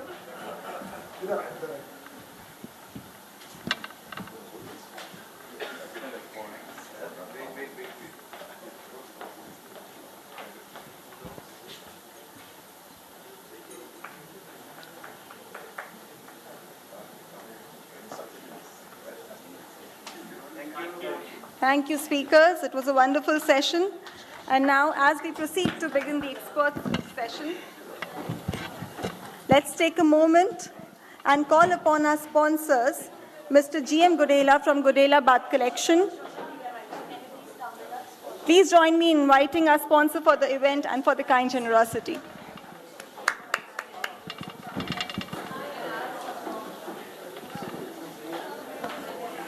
Mr. G.M. Godela, please step on the stage.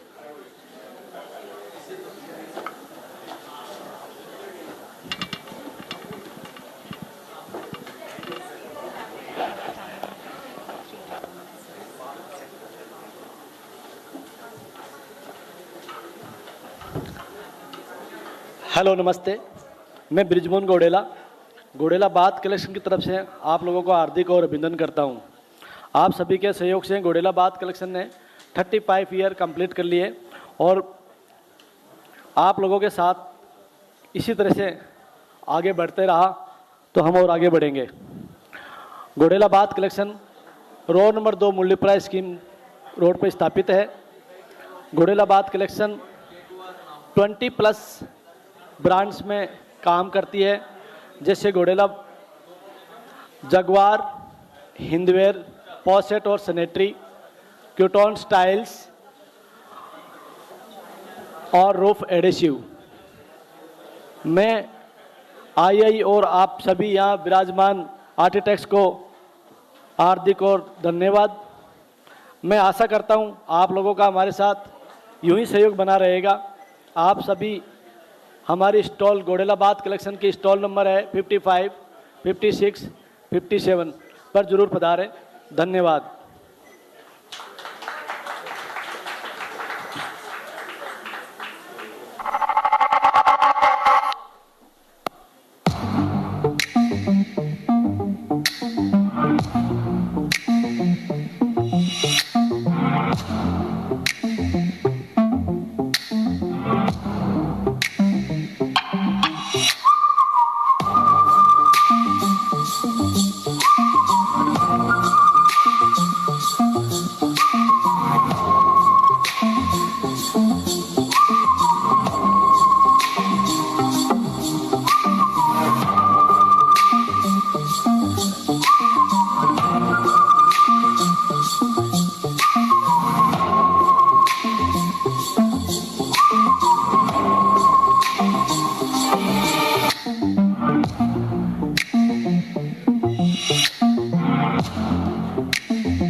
Thank you.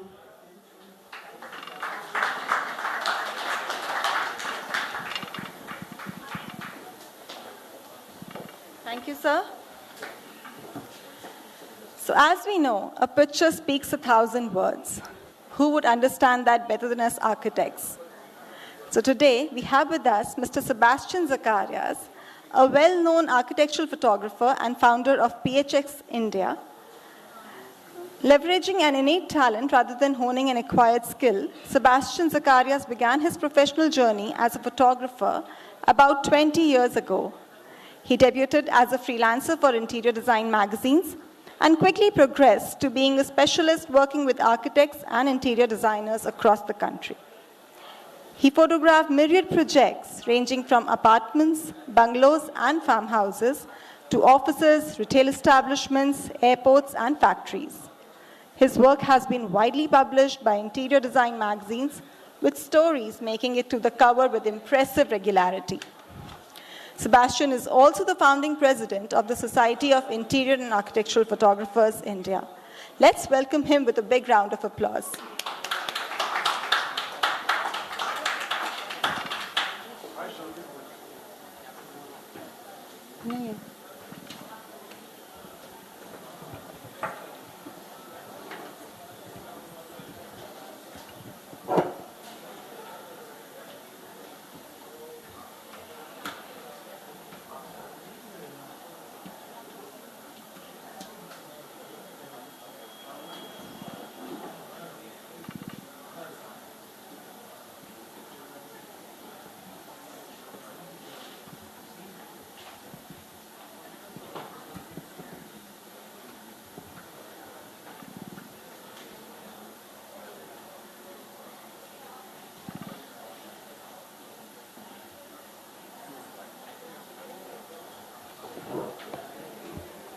Hello, good evening, everybody.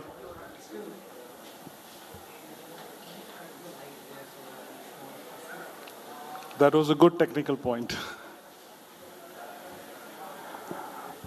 When I first saw my name on the board which said expert speaker, I was embarrassed.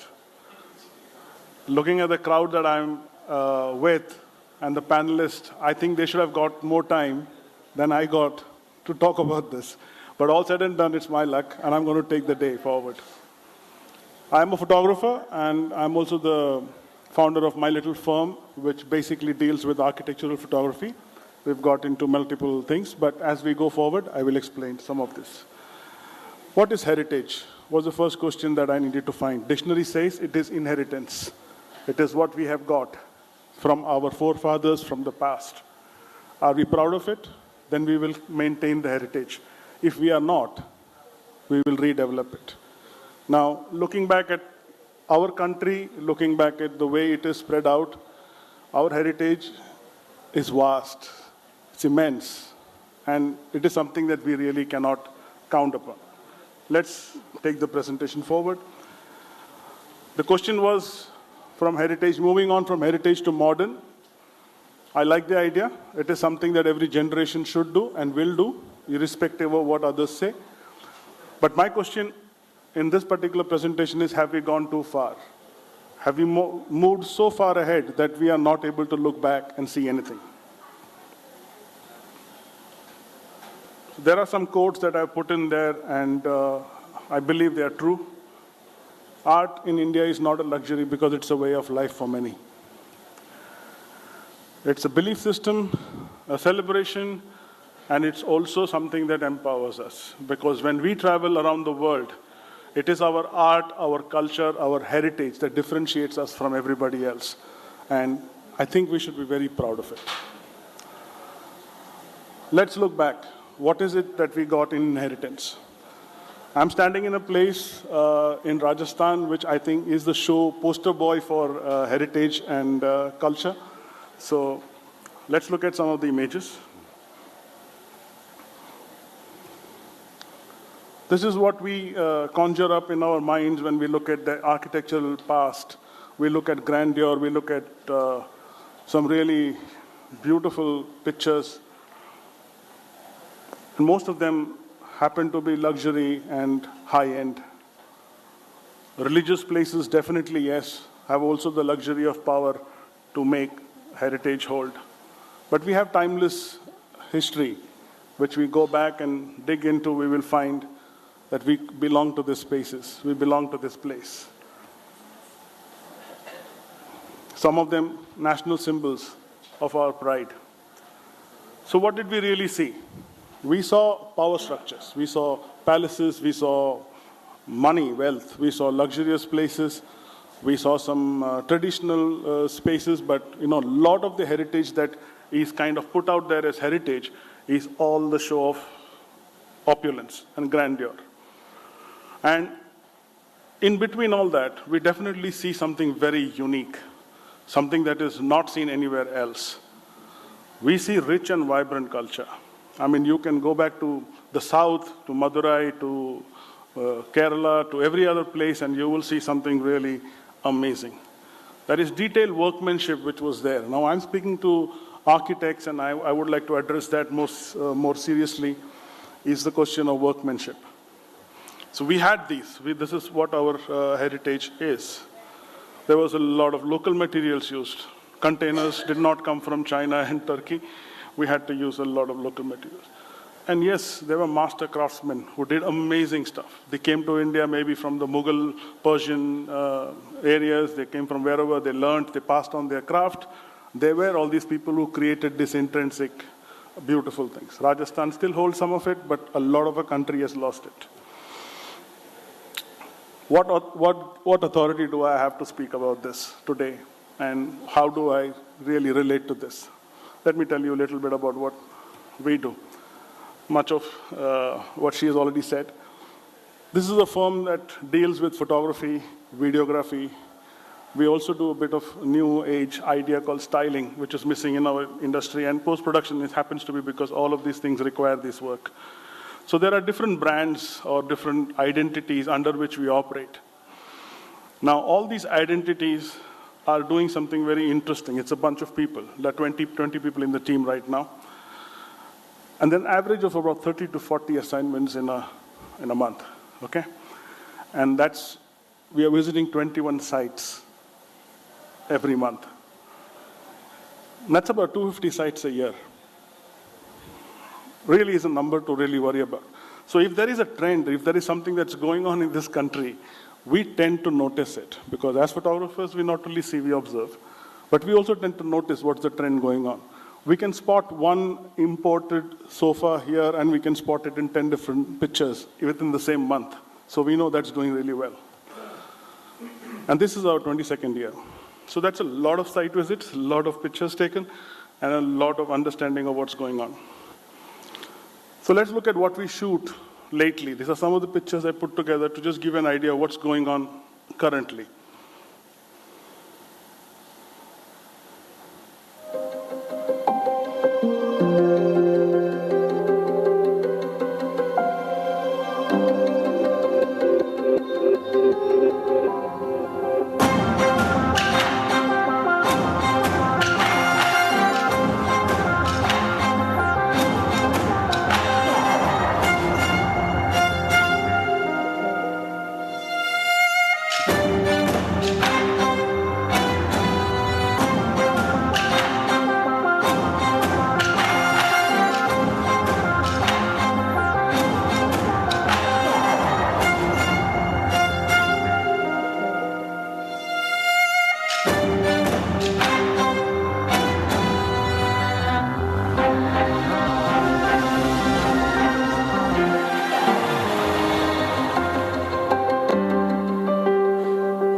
Sanjeev sir,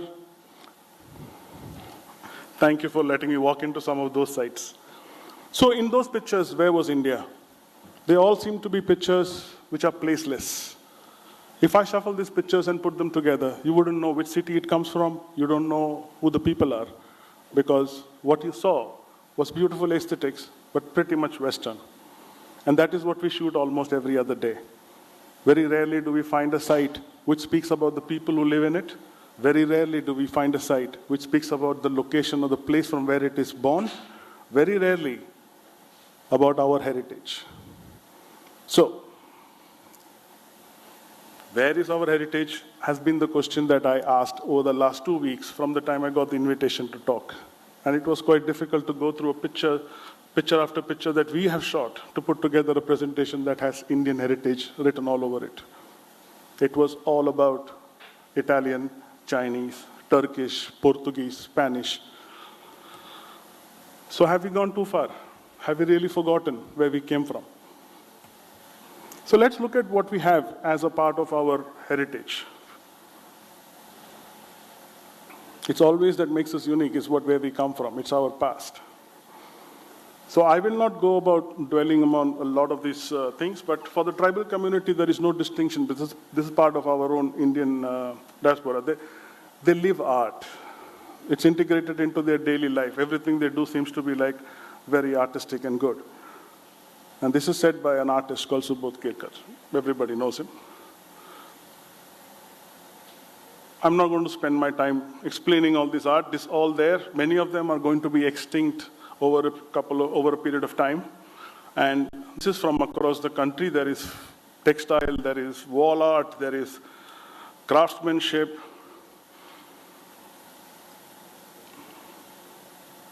The moment we let go of our heritage, we let go of our craftsmen. I heard that somebody speak about that a little while ago. So if you want these things to be alive, somebody needs to take the responsibility of bringing them together and giving them something to do, a source of livelihood. So if all our modern architects or designers are going to look at the West, and we are going to put in an Italian idea or a Spanish influence into our heritage, aren't we taking away the livelihood of our craftsmen? And if we are doing that, many years later, what will be the legacy of this generation of designers? Would this heritage be remembered, or would it be best forgotten because we were emulating the West? So how can we move forward?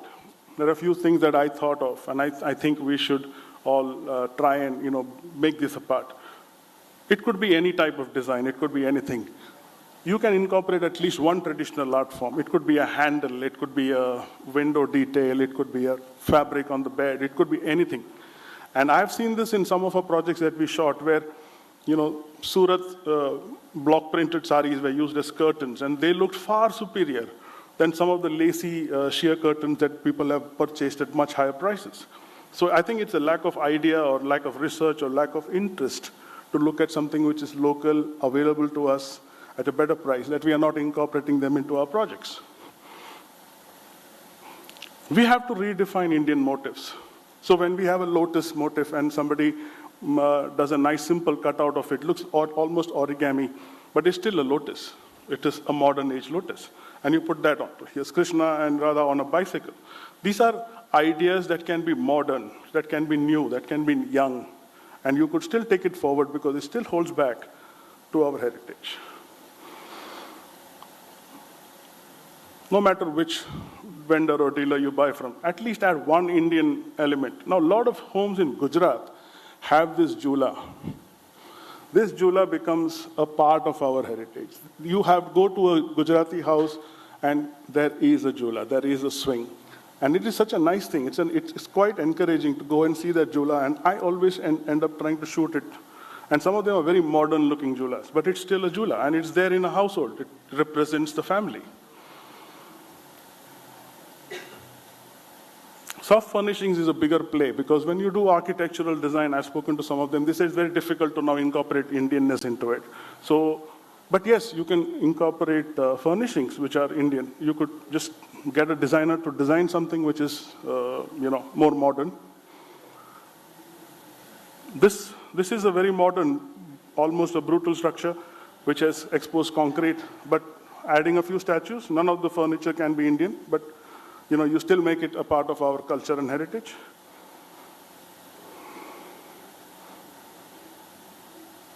Encourage your clients to buy one Indian artwork. And particularly a traditional one if you can, you will take it a long way forward. So now this is where we had to talk about modern and how modern and India can connect together. And this is one project that we shot for an architect in Mumbai. And this video was done. If you look at the shell of the house, there is nothing Indian. but it's still a very Indian house. So let's see how that works.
So that was modern, that was Indian, and it was all about the accessorization. There was nothing else.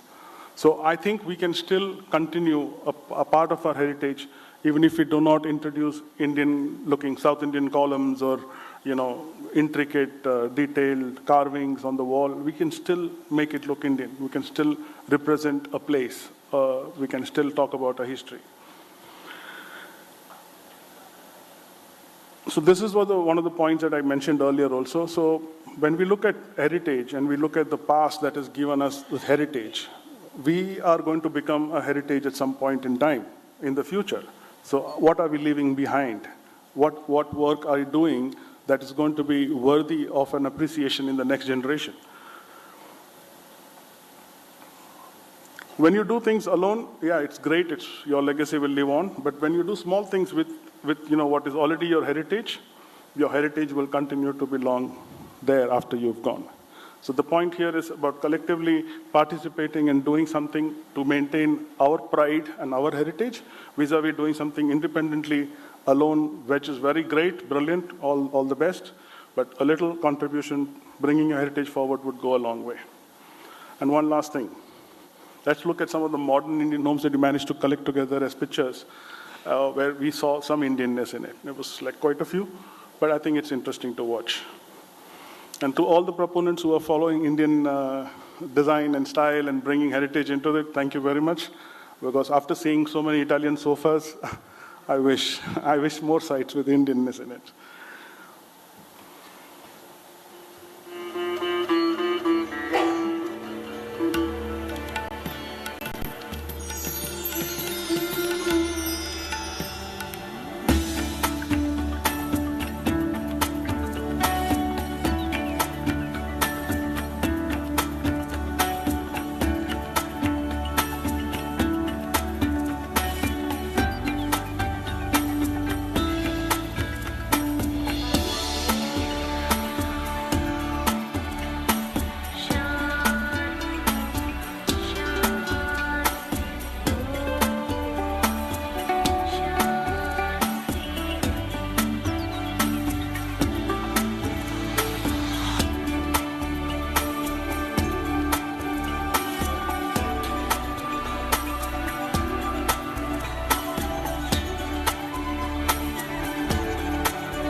I was so afraid of her bell.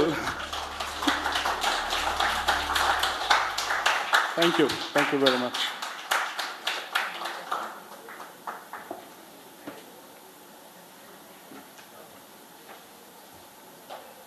Thank you, sir, for this beautiful and very interesting presentation. To thank you and present a token of thanks, may I now invite architect Mahendra Sethi on stage, please. Yes. Something that done better. Definitely.